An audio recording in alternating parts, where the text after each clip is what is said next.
on accélérait la naissance et le déploiement des hommes et des femmes avec qui on avait envie de bosser. Et c'était notre plus grand orgueil, notre plus grande fierté. Il y a bien longtemps, dans une galaxie privée d'Internet, des hommes et des femmes ont renversé la table. Ils ont inventé, innové, bousculé et changé la donne, dans la musique, les images, les mots ou l'engagement. Producteurs de punk rock ou directeurs de programme, agitateurs méconnus ou femmes artistes, ils sont les défricheurs, les inventeurs et les passeurs des cultures d'aujourd'hui. Les pionniers de la pop culture se racontent dans Transmission. Il y a dans l'acte de la radio, il y a une émotion psychophysiologique qui est magnifique. Transmission. Un podcast produit par Arte Radio avec la FAB, Fonds de dotation Agnès B.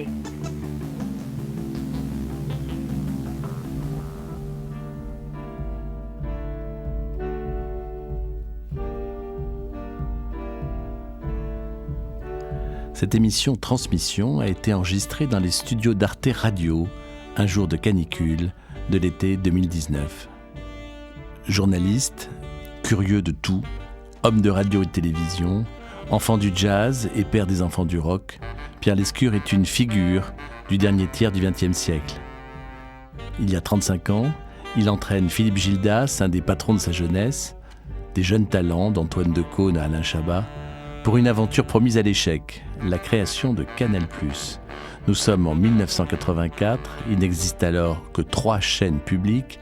La gauche et la droite pestent contre l'aberration de cette première chaîne privée à péage, confiée à André Rousselet, un ami personnel du président François Mitterrand. La bande à Lescure rêve d'inventer une chaîne déchaînée qui n'ait pas le goût de la télé de papa, mais celui d'une Amérique iconoclaste et turbulente, celle qui fait encore rêver, celle du Saturday Night Live de David Letterman et de HBO.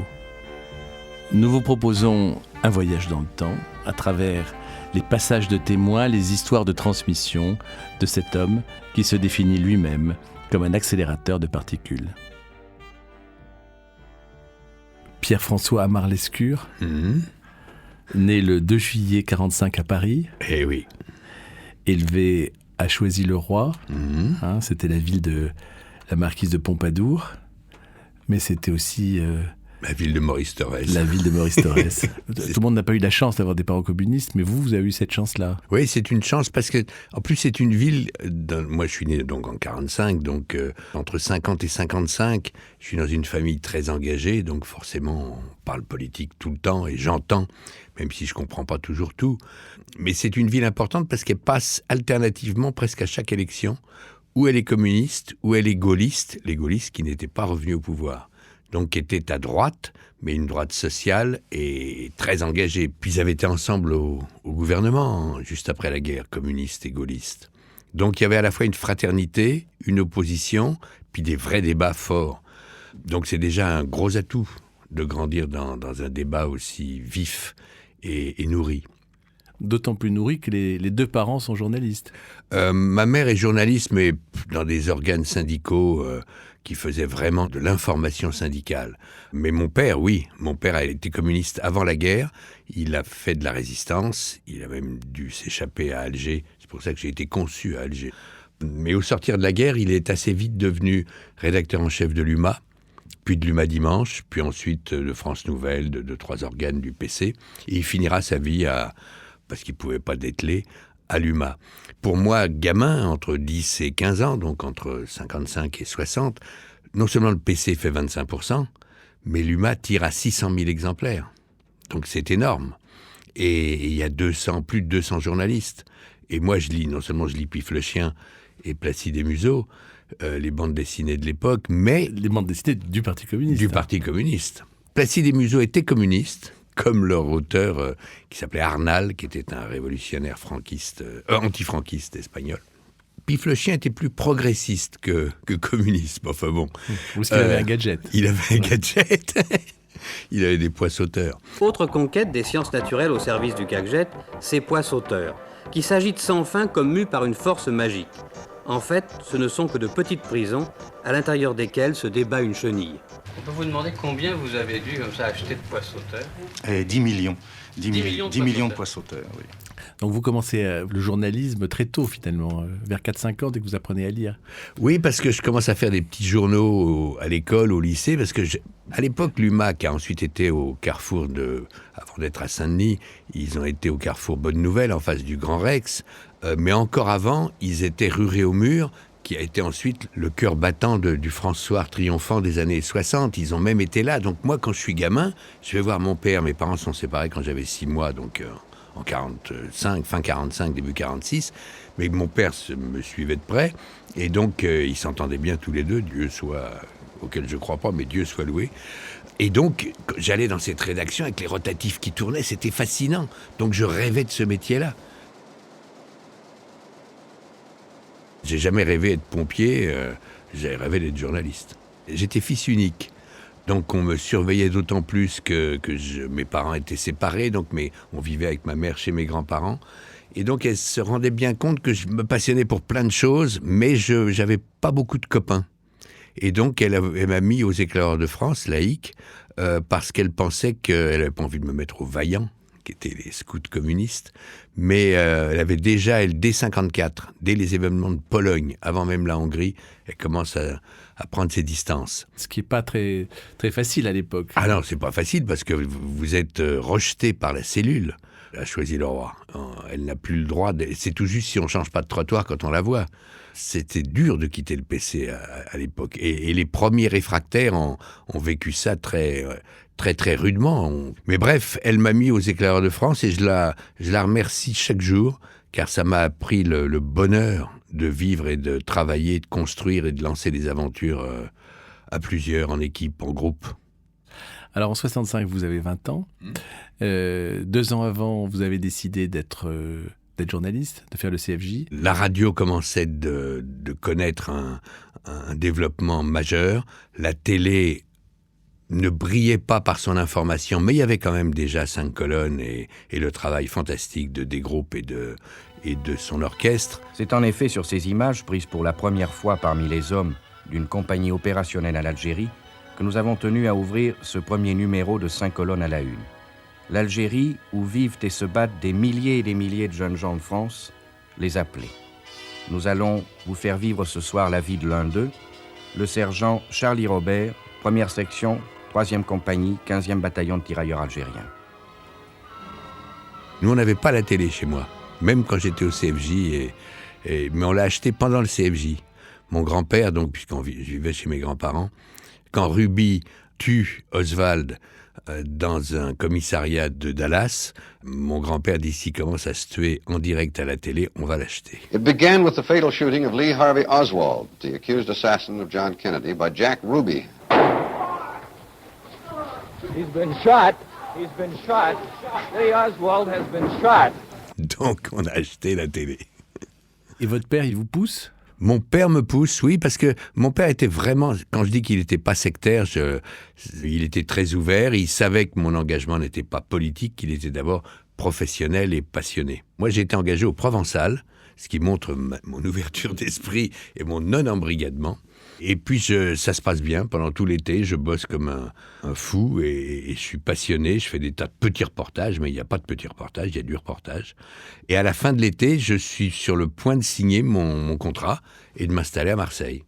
Et mes 3 copains du CFJ, qui eux avaient choisi l'option radio et qui avaient été engagés à Radio-Télé Luxembourg, qui est devenu RTL. Qui est devenu RTL 2 ans plus tard, quand Paris Match l'a racheté.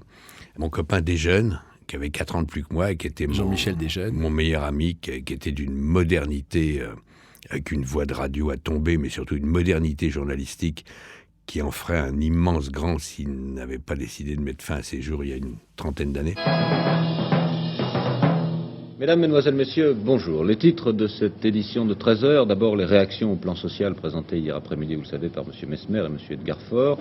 Le voyage du Premier ministre en Alsace qui a commencé ce matin, nous retrouverons notre envoyé spécial Jacques Didier. Et puis, à Munich, les épreuves sportives ont repris et la France a obtenu une médaille d'argent en escrime. Nous allons en reparler tout à l'heure avec Michel Drucker. Jean-Michel m'appelle et me dit, écoute, je pense qu'on donne satisfaction à tel point que Jean-Pierre Farkas, qui est parti au printemps dernier, et Philippe Gildas, qui est parti au début de l'année, nous ont dit que si on avait un copain qui avait envie de faire de la radio, il le prenait également en stage. Donc je suis remonté à Paris et je suis rentré à RTL, au futur RTL.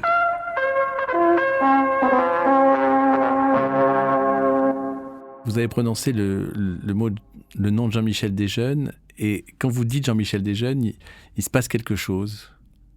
Pour un fils unique, rencontrer son meilleur ami et avoir une relation aussi fraternelle, c'est déjà une part de vie considérable. On a vécu 13 ans ensemble, on bossait ensemble, on s'amusait ensemble, on partageait nos histoires d'amour d'adolescents, on se les racontait, etc. Tout ça pour dire que Desjeunes, il a compté énormément dans ma vie, puis l'extrême modernité de ce garçon m'a fait ouvrir des tiroirs que je n'aurais sans doute ouverts que beaucoup plus tard, m'a ouvert les écoutilles, les yeux, les oreilles, il m'a fait aborder la radio dans son ensemble, et pas seulement sous l'angle strictement journalistique ou de flashman ou de présentateur de journal. Quand on a comme ça un ami aussi, qui est un frère, qui est aussi un petit peu un mentor au début, bien sûr. Et que cet ami disparaît, qu'on est fils unique, comment on réagit ? On culpabilise, on est orphelin complètement. D'abord parce qu'on a travaillé, on a grandi professionnellement avec ce garçon, et puis je l'aimais fraternellement, et j'ai de la chance dans ma douleur d'avoir rencontré un deuxième frère plus tard avec Alain de Greff. C'est rare de rencontrer deux frères quand on n'en avait pas au départ. Donc je me plains pas trop, même si j'ai été diablement triste.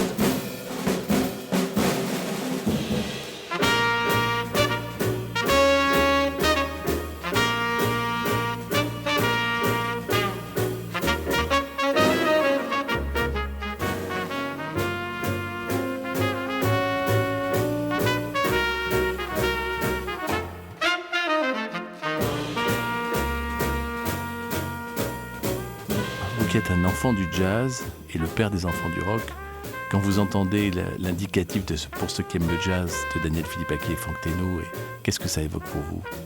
Ça évoque un monde qui nous a été offert, un monde de transmission extraordinaire de la part de Daniel Philippaki et Franck Thénault. Cette émission, pour ceux qui aiment le jazz, ça a été vraiment une fenêtre phénoménale, au sens premier du terme, pour toute une génération de filles et de garçons. Ces deux hommes, l'un avec la voix de Philippaki, qui est une merveille de radio, qui distillait à la fois le jazz, avec les histoires, la profondeur, la mise en situation de Franck Thénault à côté. Tous les soirs de la semaine, il nous proposait ce qui se faisait de plus créatif. Et même si c'était plus jazz moderne que jazz Nouvelle-Orléans, ils faisaient quand même le pont. Et comme ils étaient tous les deux d'une ouverture d'esprit, cette curiosité qu'on aime, vous et moi, et sûrement, j'espère, beaucoup de celles et ceux qui nous écoutent, ça a permis à Daniel derrière de passer à travers Ray Charles énormément de titres où d'un seul coup on allait vers le grand public, on quittait le jazz pour rentrer dans le rhythm and blues, voire ensuite la pop, quand il fera Salut les copains. Bonjour à vous tous, et bien je voudrais aussi dire bonjour à Jenny, qui est arrivée à l'heure. Bravo. Pour une fois. Je ne saurais assez te féliciter. Merci. Ça va ? Je crois que c'est la première fois depuis l'existence de Salut les copains que tu arrives à l'heure. Oui, je crois que c'est vrai. Oui. Et ces gens-là sont des gens qui vous ouvrent des planètes entières. C'est Franck, la première fois qu'il me parle de Leiber et Stoller, les auteurs-compositeurs des grands titres pour les blacks et pour les blancs. Les grands titres de Presley, les Jailhouse Rock, les Trouble, les Baby I Don't Care, tout ça écrit par deux juifs de Brooklyn. Quand on vous raconte cette histoire-là, d'un seul coup, vous avez qu'une envie, c'est de découvrir tout leur univers.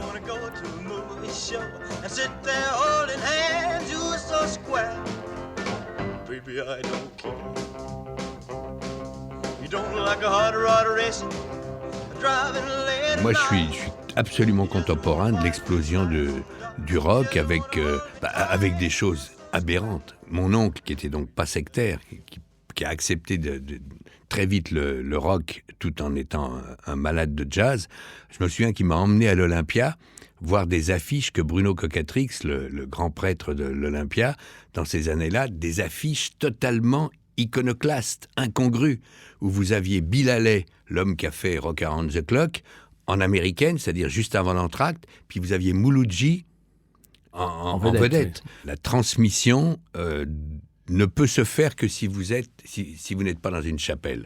Pierre Lescure, vous allez faire toutes les radios périphériques, en fin de compte, puisque Radio Luxembourg, Europe numéro 1, ça s'appelait comme ça. Bonjour, ici Europe numéro 1. Radio Monte Carlo. Hein, oui. C'est des rencontres chaque fois aussi, des rencontres importantes, des rencontres où vous êtes récepteur-émetteur. Oui, déjà la radio c'est le média que je préfère de loin. Il y a quelque chose de physique. Pour moi, je ne le ressens pas de la même manière à la télé. À la télé, on a le sentiment qu'il y a un live extraordinaire, qu'il y a un événement en direct, qu'on vit un événement. Mais le média lui-même ne me touche pas. C'est ce que transmet le média. C'est l'image qu'il me projette qui peut me bouleverser, m'horrifier ou me passionner. La radio, dans l'acte de la radio, il y a une émotion psychophysiologique qui est magnifique. Et vous savez au moment où vous parlez qu'une femme, un homme, des jeunes gens, des personnes âgées sont en train de vous écouter, d'accord, pas d'accord, mais que vous provoquez chez eux quelque chose qui tient à la fois à votre propos, à votre point de vue, et aussi à votre voix et votre manière d'utiliser les mots. Et que vous fassiez un flash, un bulletin météo, ou que vous récitiez un poème de Rilke, c'est la même chose. Et c'est la magie de la radio. Moi, j'avais grandi avec Europe 1. Paoli, Georges Philippe. C'est l'époque où la radio est beaucoup plus événementielle s'agissant d'actualité que la télévision. Et moins censurée. Absolument pas censurée. Ça devenait une affaire d'État si on touchait à la radio. J'ai grandi avec ces figures extraordinaires. Mais je me souviens que quand Match achète RTL, c'est l'arrivée de Jean Farand. Son fils Dominique amènera le rock à RTL et Sébastien Farand, le petit-fils de Jean, sera le producteur de Didier Morville. Absolument. Joe Star et de Johnny Hallyday. Exactement. Et le propriétaire de Match à l'époque, c'est un homme qui a fait fortune dans la laine et dans les grands tissages du Nord. Il s'appelle Jean Prouveau. Il a créé Paris Match, il a créé Paris Soir, qui a été un grand quotidien français de l'immédiate après-guerre. Et puis Paris Match, c'est une légende. Et cet homme est déjà très âgé et il nous réunit dans une salle de projection de la rue François 1er, nous tous, les jeunes et les moins jeunes de Radio Luxembourg. Et il nous dit, voilà, je vous ai réunis dans une salle de projection parce que je ne vais pas vous faire de discours. Je veux que vous soyez curieux de toutes les créations, que vous soyez curieux de toutes les informations et que vous soyez passionnés par l'évolution des médias et des formes de diffusion et d'information.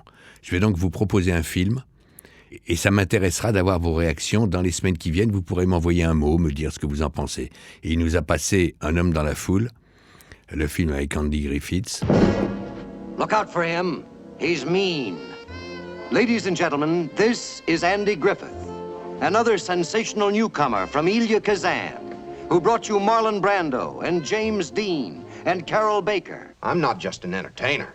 I'm an influence, a wielder of opinion, a force. A force. C'est un homme qui avait une vraie passion et une vraie vision de la presse, d'une part, de la radio, et il l'aurait appliqué sans doute à la télévision s'il n'avait pas déjà été si âgé, mais il avait une vraie vision et une vraie passion, une vraie connaissance du média et de ce que le journalisme allait devenir de plus en plus. C'est lui qui pose les fondamentaux d'RTL, qui était une vieille radio à l'époque. Et puis, moi, ce que j'aime chez les grands patrons, c'est le sens du casting. D'avoir mis l'attelage Jean Farand et Raymond Castan. C'est magnifique de choisir ce casting. Ça vous rappelle des choses pour un peu plus tard. En tout cas, ça vous inspire, c'est sûr, pour plus tard. Et quand vous arrivez à Radio Monte Carlo, il y a Jean-Pierre Foucault qui démarre, qui est déjà très, très, très, très doué, avec un humour ravageur. Très noir, associé à un jeune Anglais installé à Monte Carlo, le fameux Léon. Et tous les deux sont des vedettes incroyables sur tout le sud-est de la France. Quand ils font une émission en direct sur le Vieux-Port à Marseille, il y a 200 000 personnes pour les applaudir. Et ça n'empêche pas Jean-Pierre d'être extrêmement persifleur et d'un humour que les stand-uppers d'aujourd'hui ou que le Charlie Hebdo de la plus grande époque n'auraient pas dénigré. Hein. Franchement, ils étaient très très balèzes. Et moi, j'ai passé, les patrons de l'époque nous ont donné à Jean-Michel Desjeunes et moi 3 heures d'antenne quotidienne où je faisais à la fois les journaux et je programmais 70 disques tous les jours. Oui, on peut dire d'ailleurs que vous avez à ce moment-là quasiment inventé l'infotainment. Oui, en considérant qu'un nouveau disque de Jacques Dutronc, l'arrivée de Christophe ou des Kings ou le nouveau disque des Beatles, c'est une fois qu'on a traité toute l'actualité sérieuse, c'est une information importante, c'est de l'info. Et on peut la traiter sans faire youpi. On était des animateurs qui ne faisions pas youpi. On donnait l'information, on nourrissait. Je vous donne 2-3 éléments et vous allez goûter ce nouveau disque de jazz. On faisait ça et on l'a fait de plus en plus, décrétant l'infotainment. Mais notre truc, c'était de dire que tout était bon pour vendre le mieux possible l'info, dès lors que l'info elle-même, dans son sérieux, n'est jamais en dessous de 51% de votre propos. Après, vous pouvez tout mettre en forme musicale, hein, que la mise en onde, comme on disait du temps de Signé Furax, soit la plus échevelée possible, d'accord, mais jamais à plus de 49%.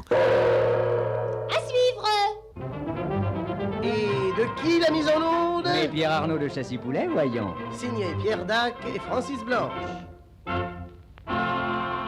C'était signé Furax. Pierre Lescure, quand vous quittez la radio pour rejoindre Pierre Desgros à Antenne 2, est-ce que vous avez des modèles de télévision, des modèles américains par exemple? J'ai les premières références américaines, qui est un talk-show. C'est celui de Johnny Carson, qui est vraiment l'ancêtre de David Letterman. D'ailleurs, Letterman a commencé dans l'équipe de Johnny Carson. And now, here's Johnny.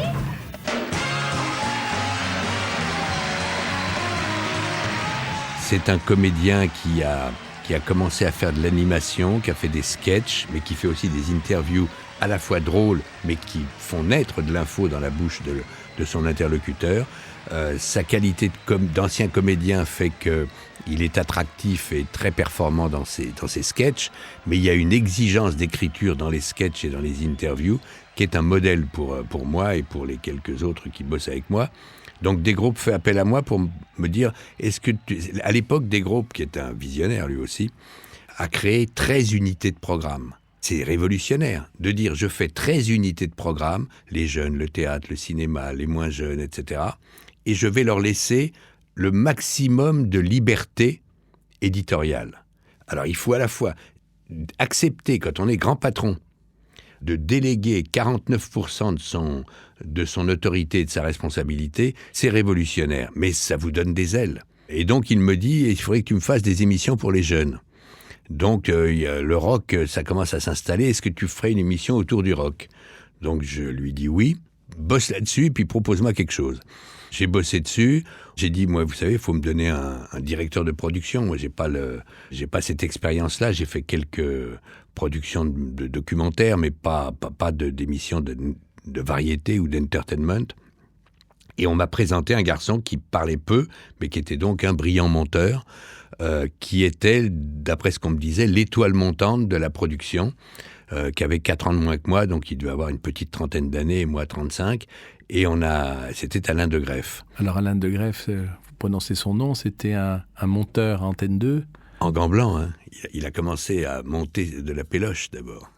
Alors j'aimerais que vous me fassiez une conversation entre Alain de Greff et Pierre Lescure, ça m'intrigue beaucoup.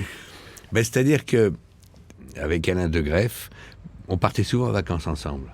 Et par exemple, on est à Memphis et on visite la ville, on cherche des magasins de vieux vinyles, on cherche des magasins de bain-bleuterie, d'Americana, etc. Et je parle tout le temps. Lui dit rien. Je vois à son visage, il avait une super belle gueule, j'adorais la gueule de Greff, extrêmement expressive avec son regard sombre. Il dit rien, mais je sais quand ça l'intéresse, quand il est d'accord, pas d'accord.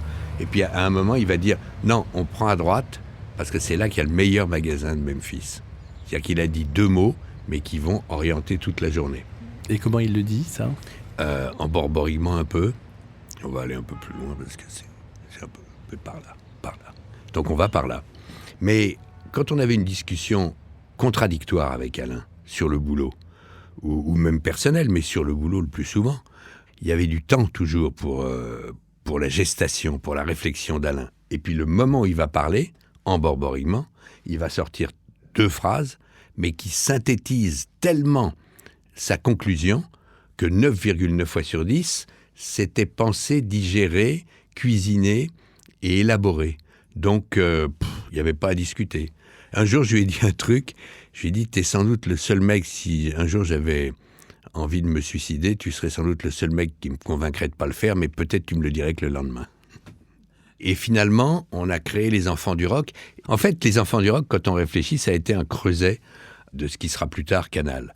D'abord parce que De Greef, qui connaissait mieux la télé et sa fabrication que moi, m'avait dit on devrait prendre comme réalisateur des Enfants du Rock et comme réalisateur de l'ensemble de cette émission composite, Mathias Ledoux.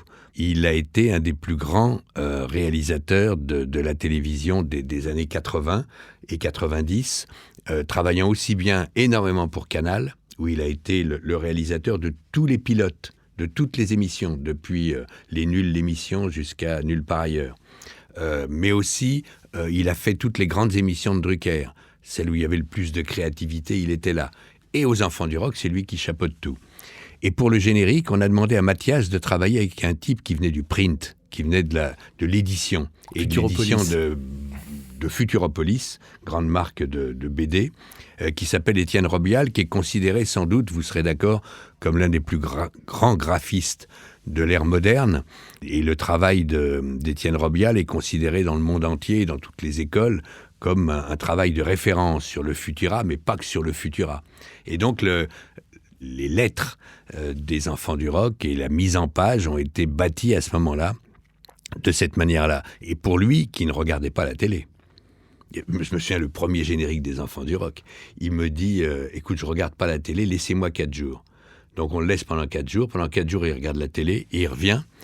Et il nous dit à De Greef et moi, bon écoutez, j'ai regardé, à la télé, il n'y a jamais de noir, il n'y a jamais de blanc, il n'y a jamais de jaune. Il paraît que les techniciens n'aiment pas ça. Donc je vous ai fait un générique noir, blanc et jaune. Et quand vous regardez Alina, le premier générique, avant celui des Cure et qui a duré le plus longtemps, c'est vraiment un aplat, comme au pochoir, des Enfants du Rock en noir, blanc et jaune.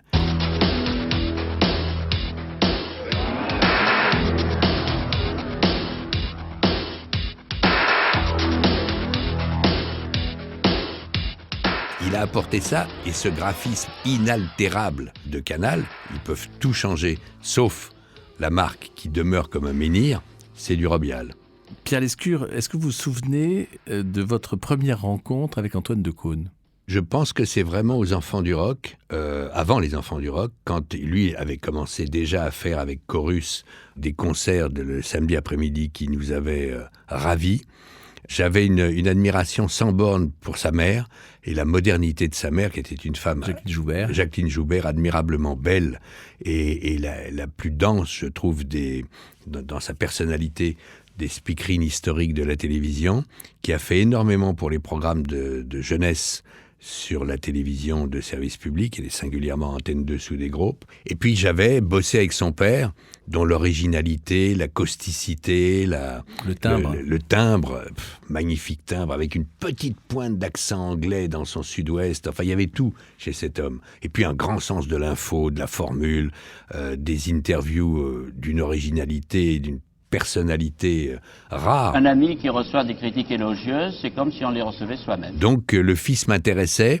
D'abord, il a une allure de jeune premier. En même temps, il y a de la bienfaisance en permanence sur son visage comme dans son propos. Lui aussi fou, évidemment fou de musique, mais fou de littérature. Un lecteur infatigable et jamais rassasié. Une ouverture d'esprit magnifique. Donc, avec De Greef, on savait bien qu'on allait chercher Antoine. Vous pensiez à autre chose ? Oui, parce que lui, il dit qu'il dînait avec un copain et ils avaient pris un timbre bizarre qui s'appelait Dingo. à l'époque, donc ils étaient très très très très en forme, et que vous aviez un dîner très sérieux sur une table à côté, et que dans la forme qui était un peu particulière dans laquelle il était, il avait bombardé votre table de framboises, puisqu'ils avaient pris des framboises comme dessert. Oublié, mais bien sûr. Et que le lendemain, il n'avait jamais rencontré Pierre Lescure, et le lendemain, quand il a eu rendez-vous avec Pierre Lescure, il s'est rendu compte que c'était le monsieur qui était à la table d'à côté, qu'il avait bombardé de framboises. Franchement, ça me fait un plaisir fou que vous me rappeliez ça, parce que j'avais oublié. Moi, j'ai retenu les rencontres qu'on a eues pour lui proposer de bosser avec nous et d'intégrer ce mobile caldérien que vous Ça, c'était le lendemain, ça. C'était un dîner sérieux, je me souviens plus avec qui. Et on est en train de bouffer du fromage de tête et du jambon persillé très sérieusement. Et on a été bombardé de fruits rouges. Il s'en souvient, le Lascar. Je me présente, Raoul Buiton-Bois. Taureau, ascendant cochon. Pierre Lescure, après Les Enfants du Rock, Pierre Desgroupes vous propose tout à fait autre chose. Un soir, une fin d'après-midi, Pierre Desgroupes a demandé à me voir. Je me demande ce qu'il me veut. On a commencé à faire d'autres émissions avec De Greff que Les Enfants du Rock. On a commencé à faire des émissions même sur l'opérette. Et puis... là, on est en 82. Et on a fait aussi l'Académie des Neufs, qui a dû laisser quelques souvenirs, avec Jean-Pierre Foucault, qu'on a fait monter de Radio Monte-Carlo. James, c'est à vous de jouer. Eh bien, nous allons reprendre Sim. Sim. Bonjour, monsieur Sim. Bonjour, messieurs, dames. En 1917, oui. Madame Poincaré, femme du président de la République, est l'objet d'un enlèvement manqué. La presse sera muselée et n'en parlera pas à cause de la personnalité de l'agresseur. Pourquoi, Sim ? Eh bien, je vais vous dire, je le sais, car c'est un orang-outan qui a enlevé Madame Poincaré. Excellente réponse de Sim. Voilà. Et Desgroupes me reçoit avec sa Winston au coin des lèvres dans la pénombre de son bureau de fin d'après-midi. Et il me dit, voilà, tout marche bien en ce moment sur la chaîne, le journal compris. Mais François-Henri de Virieux, dont j'adore le talent journalistique, n'est pas fait pour diriger la rédaction. Il s'épuise à gérer les égos de Poivre, de Christine Ockrent et de plein de gens. C'est épuisant. Est-ce que tu prendrais l'info ? Et je me suis dit, c'est quand même... Je pensais à des jeunes. Je me dis, mais quelle folie ! Les mecs, ils m'ont fait faire Les Enfants du Rock, où j'ai fait pour eux Les Enfants du Rock, et ils me proposent de reprendre là. Il n'y a que Desgroupes, c'est un génie. C'est un génie. Il retient l'essentiel. Le mec ne retient pas la forme, il retient le fond. Et c'est extrêmement gratifiant pour un mec de 35 ans, 36 ans à l'époque. Et donc, il me propose de reprendre l'info. Donc, c'est pas moi qui ai fait que, pour la seule fois de sa vie, la 2 a été devant la 1, y compris le journal de 20 heures. Mais c'est que tout était là, fallait juste améliorer la dynamique et faire que ce casting magnifique que Desgroupes avait constitué, il fallait qu'il y ait un metteur en scène et un accélérateur de particules, ce qui est sans doute ce que j'ai fait de moins mal dans ma vie tout au long de mes différentes aventures.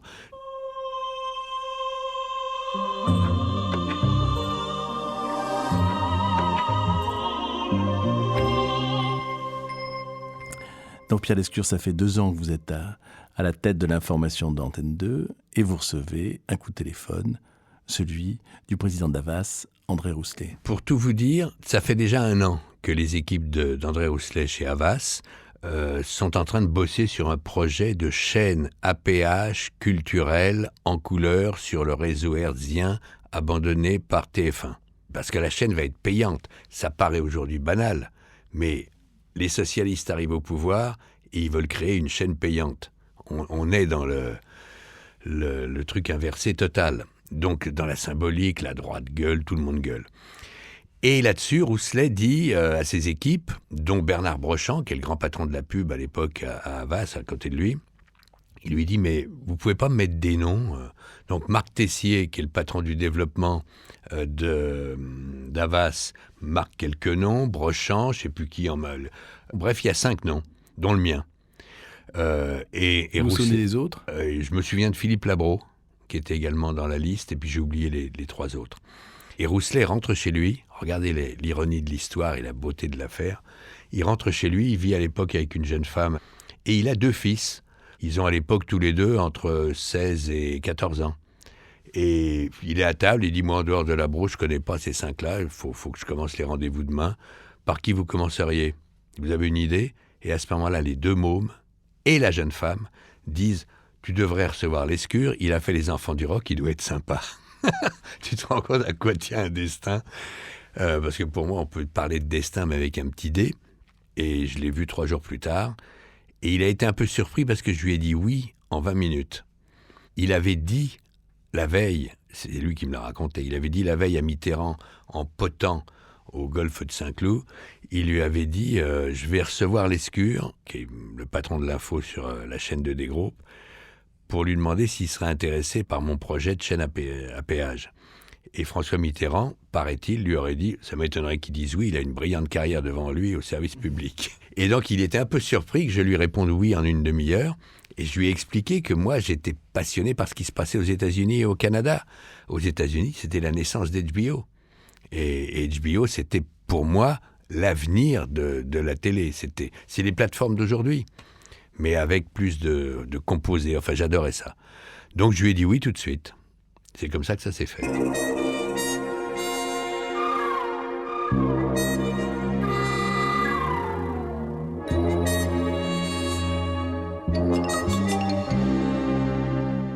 Comment vous faites vos équipes ? Les équipes, le premier que j'engage, c'est De Greff.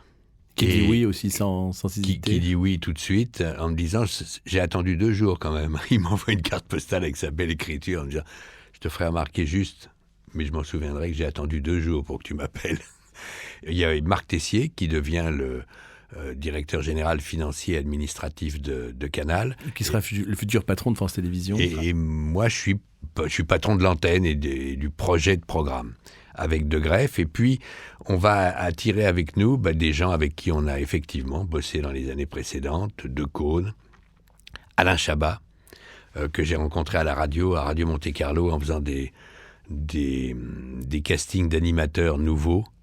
J'ai entendu une voix qui ne parlait pas comme les autres, qui faisait des imitations de voix françaises de dessins animés que je reconnaissais. Je me disais quand même, ce mec est insensé.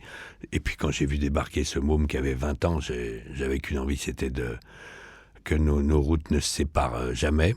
Je lui ai fait faire de la radio à Radio Monte-Carlo. Il était très très mauvais pour donner les résultats de foot à la mi-temps. Mais nul, c'est le cas de le dire. Il improvisait. Je lui dis, mais n'improvise pas, tu dis juste le score à la mi-temps.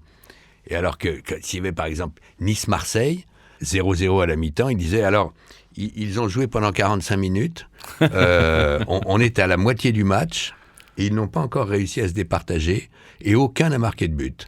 Donc, la fille qui faisait la pub à côté, vous voulez dire qu'ils sont 0-0 ? Oui, on peut le dire comme ça aussi, disait Chabat, mais qui lui ne plaisantait pas, là. C'était juste qu'il ne voyait pas l'intérêt de le dire comme ça. Enfin bref.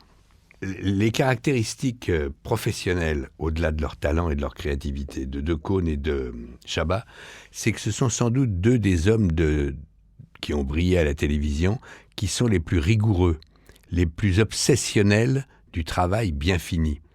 Vous écoutez Pop Pop Pop sur Inter l'après-midi, vous vous rendez compte combien la mise en onde est sérieuse, serrée, combien les textes sont écrits. Travailleur. C'est un bosseur. Chabat est pareil. Une blague pipi-caca, c'est bon, on peut la tourner vite fait, mais on peut aussi la tourner en 35.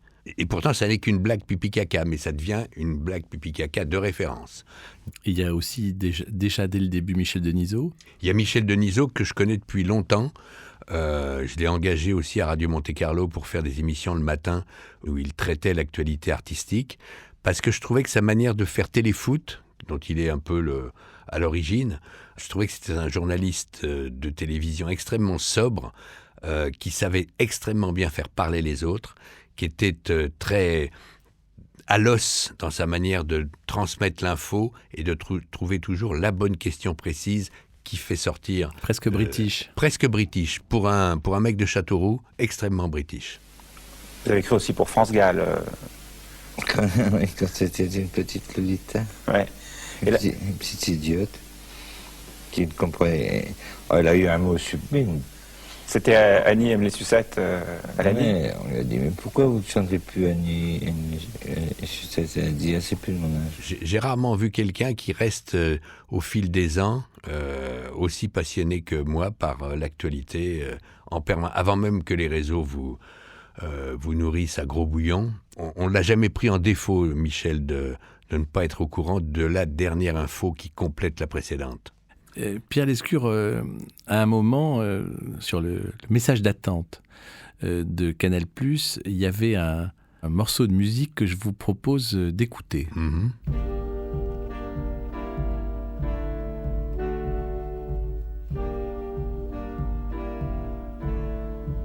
C'est un morceau qui, pour moi, est un morceau à la fois de transmission et de fusion. Cet ermite que les rues de New York des années 50 et 60 ont vu déambuler pendant des nuits entières, avec un costume presque moyenâgeux, était un homme qui écrivait la musique, qui adorait utiliser des instruments anciens, presque médiévaux, et qui faisait la fusion entre la musique classique ou un peu baroque et le jazz. On l'appelait Moondog, c'est sous ce nom d'artiste qu'il a été connu, mais il s'appelle Louis Harding, et il a même dirigé des grandes formations, où d'un seul coup arrivaient des clarinettes, des sopranos, comme dans ce Lament, qui est pour moi une quasi-perfection, parce que le morceau doit faire 2 minutes 20, un truc comme ça. Et tout est dit, les ballets de la batterie, il y a une montée qui est presque une montée de cordes classique. Et ce Bird's Lament, cette lamentation pour Charlie Parker, pourquoi se retrouve-t-il sur le message d'attente de Canal+? C'est une histoire de transmission. Quand Canal a commencé à décoller et qu'on soulignait sa modernité, sa créativité, ses capacités novatrices, etc., des tas de gens sont venus nous proposer des émissions culturelles. Et on répondait toujours avec De Greff quelquefois plus maussade que moi, et moi en essayant de mettre les formes, vous le faites bien. Donc la culture, on essayait qu'elle soit partout, dans le graphisme de la chaîne, dans le sérieux apporté au packaging, au design, très vite au décor dès qu'on en a eu les moyens, et que rien n'était trop beau pour que le son soit beau. Donc on parlait de cinéma partout, on parlait de théâtre, on parlait de bouquins, et donc on ne voyait pas trop l'intérêt de mettre des émissions culturelles. Mais en revanche, quand vous avez une musique d'attente, pourquoi prendre au téléphone? Pourquoi mettre une musique d'ascenseur? Pourquoi mettre 3 pauvres notes? Donc on a mis le Bird's Lament de Louis Harding, qui était lui-même un homme de transmission. J'ai l'impression aussi que ce sens du design, il était vrai aussi dans les couloirs de Canal+. Étienne Robial designait les étiquettes des bureaux comme les couloirs de l'entreprise. Oui, parce que...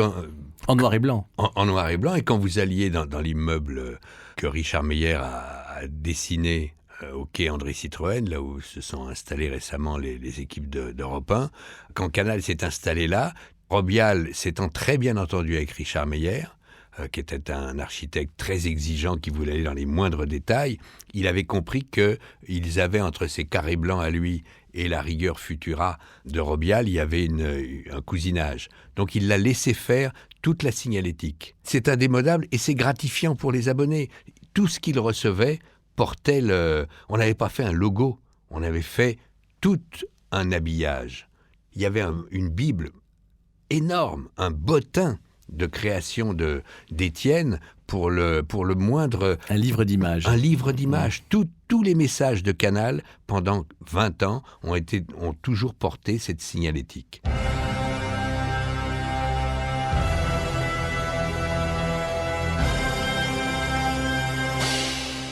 Alors, qu'est-ce qui se passe quand le metteur en scène, l'entraîneur de l'équipe, le guide, le gourou, qu'est-ce qui se passe quand il devient président à la place du président? Quand André Rousselet s'en va et que vous devenez président avec non seulement les responsabilités qui étaient anciennes, mais des nouvelles auxquelles vous n'êtes pas particulièrement préparé. Je suis à la fois pas préparé et j'ai pas une aspiration profonde et phénoménale et absolue de devenir président. Quand moi j'ai essayé de convaincre André Rousselet de ne pas partir pendant 4 jours, jour et nuit, je ne l'ai pas lâché. Il me disait, mais c'est vous qui allez me succéder, vous allez voir, vous avez fait tellement pour cette chaîne, vous et vos équipes, ce sera vous. Je dis, oui, mais moi j'étais heureux en étant en duo avec vous. Vous excellez dans votre rôle de président, vous avez à la fois cette autorité, cette intelligence, cette vista, Et vous avez eu l'intelligence ou la grâce de nous donner une liberté totale, vous qui passiez pour un autocrate. Donc, je ne peux pas être plus heureux. Je serai forcément moins heureux demain. Je vais faire de mon mieux si j'arrive pas à vous convaincre, mais je serai moins heureux. Parce que mon truc, c'était d'être numéro 2, comme avec des groupes. Je suis né pour essayer de réunir des équipes et de faire qu'elles donnent 101%. Qu'elles soient tellement heureuses qu'elles aient envie d'être d'une gourmandise débordante, excessive. Soyez excessif. On n'arrêtait pas de le dire avec De Greef. Lui en 2 mots et moi en 28 phrases. Oui, c'est pas Canal+, c'est Canal Trop. Pourquoi c'est drôle? C'est un décalage journaliste officiel, c'est un reportage avec toile de fond, politique CE, Michael Cull personnage, lunaire et à la fin, elle encule un mouton. Alors vous avez reconnu l'imitation d'Alain de Greef dans Les Guignols. Soyez Canal Trop, on fera le tri, vous inquiétez pas. Et les gens feront le tri pour nous. Vous emmerdez pas. Si je deviens président, ça va plus être le même truc. Et ça n'a pas été le même truc. J'ai fait un semblant de petite déprime pendant 6 mois. Et celui qui le savait le plus, c'était De Greef. Parce qu'il savait bien que si j'ai pas la gourmandise et si je m'amuse pas le matin, si je suis pas fou de joie de ce que j'ai à faire dans la journée, je déprime. Donc, je souhaite ça à toute femme, tout homme qui bossera demain, que chaque jour soit une gourmandise. C'est pas que les années 60, hein. Nous on a vécu ça dans les années 80-90 où il y avait déjà des crises économiques. C'est pas le fric qui compte, c'est la liberté qu'on vous donne avec un peu, moyen ou beaucoup de moyens. Mais même avec un peu, c'est la liberté qu'on vous donne et le sens de la responsabilité qu'on vous inculque. Moi je disais toujours, il y a 2 mots qu'il faut bannir dans votre langage, c'est gâcher et subir. Subir, c'est le début de la fin, ou en tout cas de la maladie. Vous créez des cellules malignes, et gâcher, vous le reprocherez toute votre vie. Faut pas gâcher. Et puis il y a dans les gourous de Canal+, amis d'Alain de Greef et Pierre Lescure, il y a Jean-François Bizot, le créateur d'Actuel et de Radio Nova, qui va entraîner dans votre direction des gens aux talents reconnus, comme Édouard Baird, Ariel Wiesman et Jamel Debbouze. Le mot hippie lui-même, quand on se reporte à l'origine du mot, ça voulait dire, dans le vocabulaire du jazz dans les années 40, ça voulait dire petit blanc qui comprend rien au jazz. L'origine du mot hippie, quand même, il faudrait arrêter de déconner. Donc, je veux dire, on bassine avec des mots, c'est les médias qui font ça. Jean-François Bizot, c'est une expression de tout ce que j'ai essayé de mettre entre nous deux à travers mes réponses à vos questions, Alain. Il est de la même planète, avec une personnalité inouïe de novateur et de défricheur. Lui aussi, il amenait toutes celles et tous ceux qui ont bossé avec lui à donner 101%. Il leur donnait la liberté d'aller au maximum. Passer une soirée avec Bizot, c'était retrouver toute l'ambition pure. L'ambition pure d'être heureux et de rendre les gens heureux. L'ambition de se révolter si c'était révoltant et de se donner les moyens d'être efficace. La façon dont il a apporté la pierre française au nouveau journalisme est quelque chose de fondateur pour 2 ou 3 générations. Et on voit bien ceux que vous avez cités, Alain, qui aujourd'hui véhiculent encore la philosophie et la belle joie de vivre et de travailler et de divertir qui était celle de Jean-François. Donc il a été dès le début proche de Canal. Il a dès le début été un conseiller aussi bien de Rousselet qu'un ami conseiller de Greef et moi. Et il a eu l'apport, parce qu'il appelait Alain dès qu'il découvrait quelqu'un, il disait je travaille un peu avec lui, puis je te l'envoie. Et c'est comme ça que Jamel, qu'Edouard et Wiesman sont arrivés chez nous, parce qu'ils avaient été bercés, biberonnés, et surtout, prétentieusement, je dirais qu'on a ça en commun avec De Greef et Jean-François. On accélérait la naissance et le déploiement des hommes et des femmes avec qui on avait envie de bosser. Et c'était notre plus grand orgueil, notre plus grande fierté. Je suis ému à chaque fois que je vois un truc nouveau de Chabat. Quand je lis certaines définitions que peut sortir un Farrugia, ou quand je vois ce qu'Édouard vient de faire au théâtre Antoine pendant des semaines remplies, Et la liberté qu'a Édouard, c'est la sienne. La créativité et le talent qu'a Édouard, ce sont les siens. Mais on a aidé à ce qu'ils éclosent plus vite. Essayez d'arriver à l'heure parce que je commence à dire des conneries et les gens ne sont pas dupes. Au bout d'un moment, quand on dit trop de conneries, les gens vous en veulent et commencent à décrocher en masse vers des chaînes plus attractives par des biais de maillots de bain féminins. Et Pierre Lescure, si vous deviez donner un conseil à un jeune auditeur qui écoute Pierre Lescure en se disant qu'est-ce que je pourrais faire plus tard, je rêve de faire de la radio, du journalisme, de la télévision, enfin des nouveaux médias qui n'existent pas encore. Je pense déjà qu'il y a tous les médias qui existent. On commence à voir avec des brutes, avec des combini et avec pas mal de sites et de blogs, on commence à voir des choses qui sont de plus en plus créatives. Qui sont des enfants de Canal+, un peu. Aussi. En tout cas, leurs parents ont sûrement été abonnés à un moment ou à un autre. Mais c'est vrai que quand on voit Brut et Renaud Levanquim être si brillants et adapter aussi bien la technologie à leur nouveau format, ils sont en train de montrer une voie parce que la nouvelle économie n'est d'ores et déjà plus faite que de chaînes ou d'émetteurs radio, télé ou du net, nés du net, qui font tout. Vous pouvez avoir une marque magnifique qui ne fait que 5 posts dans la semaine. Mais si ces 5 posts que vous ne voulez pas louper et qui vont être diffusés, partagés, véhiculés, podcastés et rejoués je ne sais combien de fois, c'est gagné. Et dès lors que vous avez une marque, vous avez une signature, vous avez une griffe comme Robial, comme Canal, et là vous pouvez exister. C'est un fait nouveau qui fait que c'est plus du tout le fait du prince, c'est plus les fils d'eux qui peuvent rentrer plus facilement à la radio ou à la télé.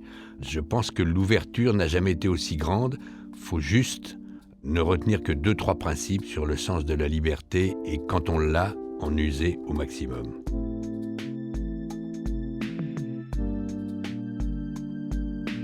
Chef de bande ou franc-tireuse, les pionniers de la pop culture se racontent dans Transmission, un podcast mensuel produit par arteradio.com avec la FAB, Fonds de dotation Agnès B.